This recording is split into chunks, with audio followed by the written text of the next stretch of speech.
Y en un gran problema en el que nos encontramos ya desde hace tiempo, ¿no? Tuvimos el COVID, desde entonces se inyectó grandes cantidades de dinero por parte de los bancos centrales, la inflación se disparó. Inicialmente se comentaba que la inflación iba a ser transitoria, luego no iba a ser tan transitoria, y estamos ahora en un momento en el que todo el mundo trata de pensar o de dilucidar.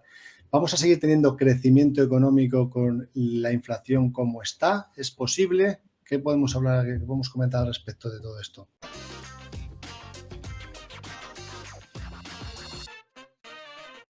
La idea de que la inflación no es un problema es claramente una falacia. La inflación es un desequilibrio monetario absolutamente negativo que erosiona los márgenes empresariales, erosiona los ingresos reales de las familias y destruye el ahorro en depósitos en términos reales.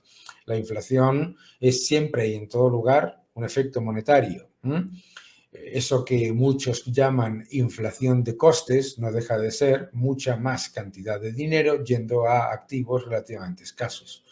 Eso que llaman inflación de materias primas es mucha más cantidad de dinero yendo a activos relativamente escasos. Y fíjate si es un efecto monetario que a pesar de que todas las materias primas principales, las energéticas, las industriales, están por debajo de los niveles en precio en los mercados internacionales, por debajo de los niveles de previos a la invasión de Ucrania, hoy tenemos una inflación subyacente del 6,1% en España y del 3,2% total, que significa una inflación acumulada del 15%, a pesar de que en el periodo junio 2018 a 2023, a pesar de que en ese mismo periodo el precio del petróleo en total no ha hecho nada. Y bueno, es cierto, ¿no? Estamos viendo también que en esa línea, ¿no? El precio del petróleo, es cierto, hemos tenido corrección reciente. La idea, ¿no? De que efectivamente el crecimiento económico se pueda haber impactado de manera negativa ha hecho que el precio del petróleo haya retrocedido.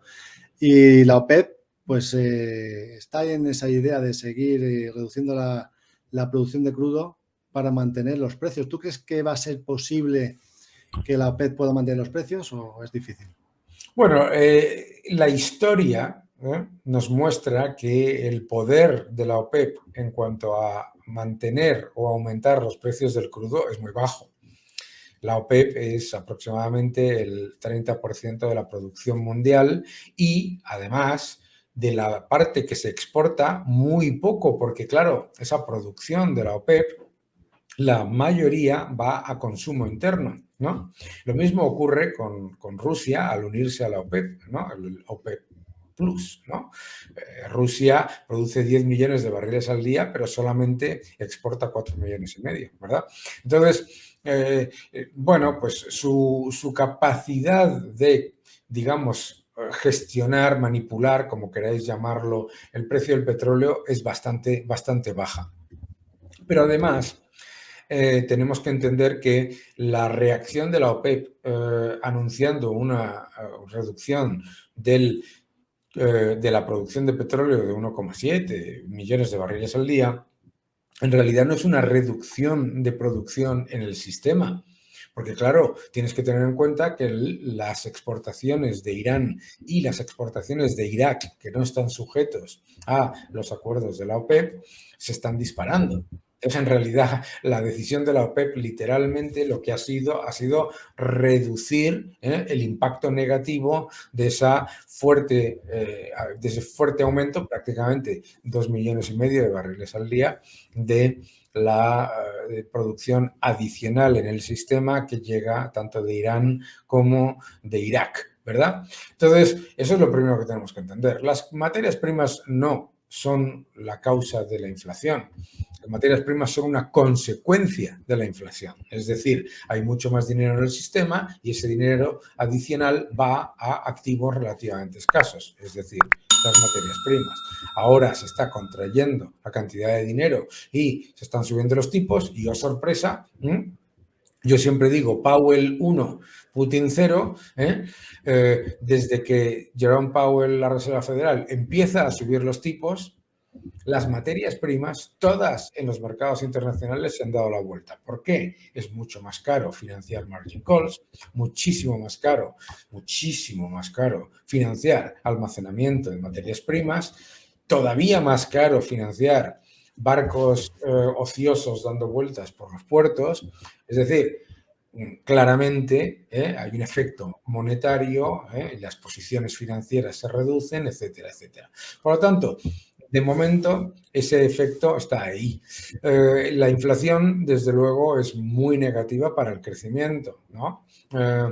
Ahora mismo ya se ha consumido el ahorro de las familias y se consume la capacidad de mantener márgenes de las corporaciones no financieras en un entorno de alta inflación. ¿Qué es lo que ocurre inmediatamente? Pues claro, lo estamos viendo todos, las revisiones a la baja de las estimaciones de beneficios y además, por supuesto, menor capacidad de consumo. En España llevamos 2 trimestres, datos de la contabilidad nacional, con la demanda nacional cayendo, no creciendo menos, sino cayendo, negativo, ¿verdad? Hey, no te vayas. Si has llegado hasta aquí es porque te ha gustado el vídeo o al menos ha estado entretenido.